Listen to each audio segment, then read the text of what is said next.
अस्सलामुअलैकुम, खुशामदीद करता हूं आपको अपने चैनल मशीन लर्निंग में। आज की हमारी वीडियो लेथ मशीन के रिलेटेड होने वाली है। आज की वीडियो में हम सीखेंगे कि लेथ मशीन किस काम के लिए इस्तेमाल की जाती है और लेथ मशीन के बड़े पार्ट्स के बारे में आपको बताया जाएगा और लेथ मशीन पर जो ये मुख्तलिफ स्पीड्स बनी हुई हैं इनको किस तरह सेट किया जाता है और किस तरह मुख्तलिफ RPM हासिल किए जाते हैं इसके बारे में आपको बताया जाएगा। वीडियो में आगे बढ़ने से पहले आपसे गुजारिश है कि हमारे चैनल को सब्सक्राइब करें और बेल आइकन को लाजमी दबाएं ताकि हर वीडियो का नोटिफिकेशन आपको टाइम पर मिल सके और हमारी वीडियोस को लाइक किया करें, अपने दोस्तों में शेयर किया करें ताकि ये मुफीद मालूमात दूसरों तक भी पहुंच सके। सबसे पहले आपको बता दिया जाए जी लेथ मशीन किस काम के लिए इस्तेमाल की जाती है और लेथ मशीन होती क्या है। लेथ मशीन एक बिजली से चलने वाली एक ऐसी मशीन टूल है जिसको हम अमूमन किसी जाब को अंदरूनी या बैरूनी तौर पर काटने के लिए इस्तेमाल कर सकते हैं। इस पर लोहे के जाब तैयार किए जा सकते हैं, कॉपर के जाब तैयार किए जा सकते हैं, सिल्वर के जाब तैयार किए जा सकते हैं, ब्रास के जाब तैयार किए जा सकते हैं, प्लास्टिक के जाब तैयार किए जा सकते हैं। ये इन तमाम मटेरियल को आसानी से काट सकती है। लेथ मशीन पर अमूमन जो जाब तैयार किए जाते हैं, जो वर्क पीस तैयार किए जाते हैं वो गोल शक्ल के होते हैं। लेथ मशीन ज़्यादातर गोल शक्ल के पार्ट्स को तैयार करने के लिए इस्तेमाल लाई जाती है।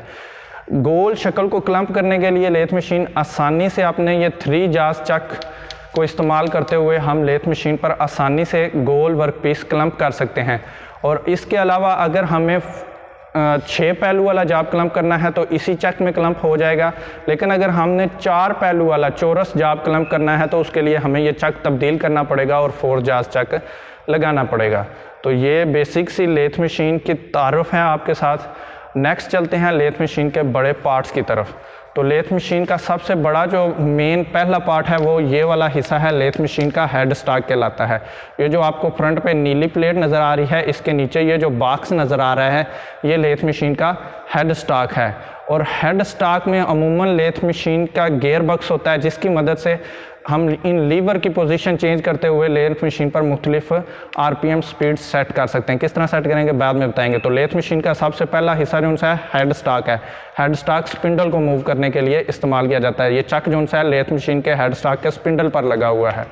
नेक्स्ट जो दूसरा हिस्सा है वो लेथ मशीन का बेड वेज है। ये वाले बेड वेज हैं, ये लेथ मशीन के बेड वेज हैं, ये जो दिखाई दे रहे हैं आपको, ये 2 और ये अंदर फ्लैट और ये फ्लैट सकते हैं। ये 4 बेड वेज हैं। ये अगर बाहर वाले 2 बेड वेज, ये वाले 2 काउंट किए जाएं तो इन्हें हम कहते हैं बैरूनी बेड वेज, और अगर ये अंदर वाले बेड वेज ये जो उनसे हैं इन दोनों को हम अंदरूनी बेड वेज कहते हैं। अंदरूनी बेड वेज पे अमूमन टेल स्टॉक हरकत करता है और बैरूनी बेड वेज पे कैरेज हरकत करता है।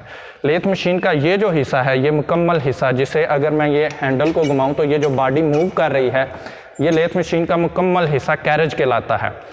कैरेज लेथ मशीन पर फॉरवर्ड और रिवर्स फीड हासिल करने के लिए इस्तेमाल में लाया जाता है। जब हम सतह की कटाई कर रहे होते हैं तो फॉरवर्ड और रिवर्स कैरेज की मदद से कटाई की जा सकती है। कैरेज के ऊपर जो हिस्सा होता है ये जो ब्लू कलर का हिस्सा है इसे हम सैडल कहते हैं। कैरेज जो है सैडल की मदद से बेड वेज के ऊपर लगाया गया होता है। अगर ये जो ब्लू प्लेट आपको नज़र आ रही है तो ये सारी सैडल कहलाएगी और ये ब्लू प्लेट ही अपने बेड वेज के ऊपर क्लैंप की गई है और इसी की मदद से कैरेज फॉरवर्ड रिवर्स हरकत करता है।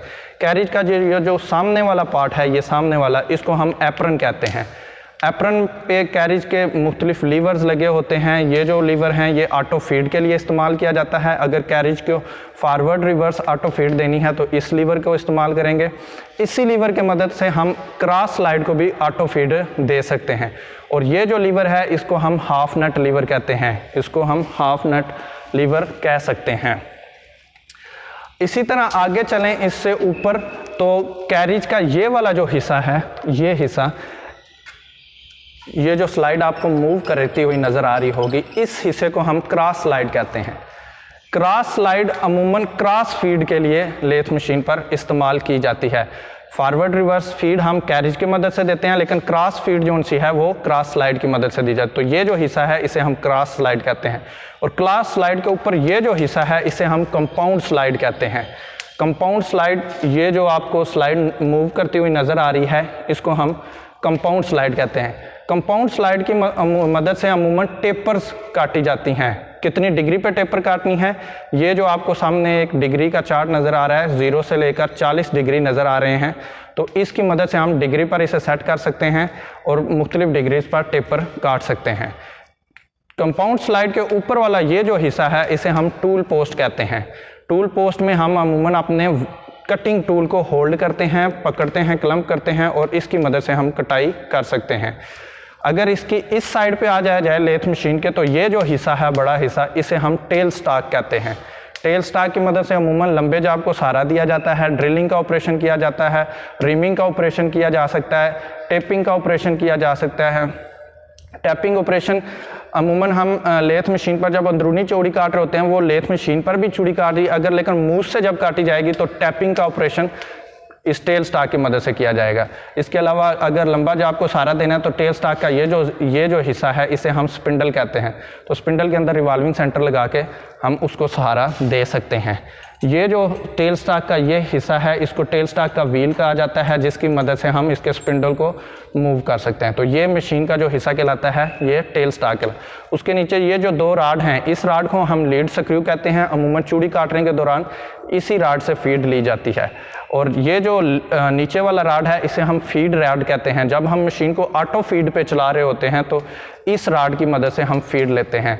चूड़ी की पिच और चूड़ी की ऑटो फीड को सेट करने के लिए ये लीवर्स इस्तेमाल किए जाते हैं। और ये चार्ट जो आपको दिखाई दे रहा है, ये आप इस चार्ट की मदद से चूड़ी की पिच सेट कर सकते हैं और इस चार्ट की मदद से आप ऑटो फीड सेट कर सकते हैं। किस तरह सेट करते हैं इंशाल्लाह नेक्स्ट किसी वीडियो में डिटेल से आपको बताया जाएगा। तो ये लेथ मशीन के मेन बड़े पार्ट्स थे। इसके अलावा ये जो आपको पाइप नज़र आ रहा है, ये कूलेंट पाइप है। इसकी मदद से हम कूलेंट जो कटिंग टूल के ऊपर जो है वो गिरा सकते हैं ताकि कटिंग टूल को ठंडा रखा जाए। अब आपको लेथ मशीन पर आरपीएम किस तरह सेट किए जाते हैं इसके बारे में बताया जाएगा। लेथ मशीन पर 2 लाइन आरपीएम के लिए दी जा रही हैं, एक ब्लू लाइन है और एक रेड लाइन है। ब्लू वाली एल वाली है और रेड वाली एच वाली है। एल वाली लाइन से मुराद लो स्पीड्स, ये जैसे कि आपको नज़र आ रही हैं, ये लो स्पीड्स हैं। और एच वाली लाइन से मुराद के हाई स्पीड्स, जैसे कि आपको नज़र आ रही हैं, ये हाई स्पीड्स हैं। अगर आप लो स्पीड चलाना चाहते हैं तो अपने इस लीवर को एल पे ले आएँ, ये जैसे कि नज़र आ रहा है अभी ये एल पे है। अगर आप हाई स्पीड चलाना चाहते हैं तो इस लीवर को एच पे ले जाएं। अभी ये मूव नहीं कर रहा, तो इसके लिए हमें हल्का सा चक को मूव करना पड़ेगा और ये एच पे चला गया। जब एच पे चला जाएगा तो अब ये हाई स्पीड चल रही है। अब कौन सी स्पीड चलानी है, अभी ये नाब का ये जो एरो है, ये लीवर, और ये आपको एरो बता रहा है कि 460 आरपीएम पे मशीन चल रही है। अगर आप 2000 आरपीएम चलाना चाहते हैं तो आप नाब को 2000 पे ले आएं। अब ये एरो हमें बता रहा है कि ये 2000 आरपीएम पे मशीन चल रही है। इसी तरह अगर हम 300 आरपीएम पे चलाना चाहते हैं तो इस लीवर को यहीं रहने देंगे, लेकिन अपनी ब्लू पोजीशन को चेंज करेंगे। तो ये हमारे एल वाली लाइन लो स्पीड पे आ गया, ये लीवर उधर ही है। अब हमारी 2000 से 300 आरपीएम पे मशीन ट्रांसफ़र हो चुकी है। तो इस तरह आप मशीन की आरपीएम को सेट कर सकते हैं। जो आपके रिक्वायर्ड आरपीएम हैं वो इसकी मदद से सेट कर सकते हैं। इसके अलावा इसका थोड़ा सा आपको तारुफ दे दूं एक्स्ट्रा टिप के तौर पे कि ये जो चार्ट है, ये चार्ट ये हमारा थ्रेडिंग के लिए इस्तेमाल किया जाता है। जब हम लेथ मशीन पर चूड़ी काटते हैं तो इस चार्ट को इस्तेमाल करते हुए हम गरारियों की सेटिंग करते हैं, जो कि लेथ के इधर बैक पे लगाई जाती हैं। हेड स्टैक के साथ बैक वाली साइड पे गियर बॉक्स होता है जिसमें हम गरारियाँ लगाते हैं। और जो हम गियर ट्रेन बनाते हैं मुख्तलिफ, जैसे कि ये आपको नज़र आ रहा है, ये नज़र आ रही है, ये नज़र आ रही है, ये नज़र आ रही है, ये नज़र आ रही है, ये नज़र आ, ये मुख्तलिफ गियर ट्रेन बना के अगर ये गियर ट्रेन बनाएंगे तो ये वाली हम पिच हासिल कर लेंगे। अगर गियर ट्रेन ये बनाएंगे तो हम ये वाली TPI थ्रेड पर इंच ये हासिल कर लेंगे। अगर हम ये गियर ट्रेन बनाएंगे तो ये मॉड्यूल वाली चूड़ी की, फिर इसी तरह DP की। अगर ऑटो फीड लगानी है तो हमें ये गियर ट्रेन बनानी पड़ेगी। इसी तरह इसके साथ यहाँ पे बैक साइड पे गियर ट्रेन बना सकते हैं आप। और इन लीवर को अब मिसाल के तौर पे हमने 3.2 की चूड़ी काटनी है तो इन लीवर को सेट करते हुए, यहाँ से इनकी पोजीशन सेट करते हुए हम चूड़ियाँ काट सकते हैं। इसी तरह ये लीवर्स भी इसी काम के लिए इस्तेमाल किए जाएंगे, ये लीवर भी इसी काम के लिए इस्तेमाल किए जाएंगे। तो इंशाल्लाह इस पर एक डिटेल वीडियो बनाएंगे और चूड़ी काटना लेथ मशीन पर सीखेंगे।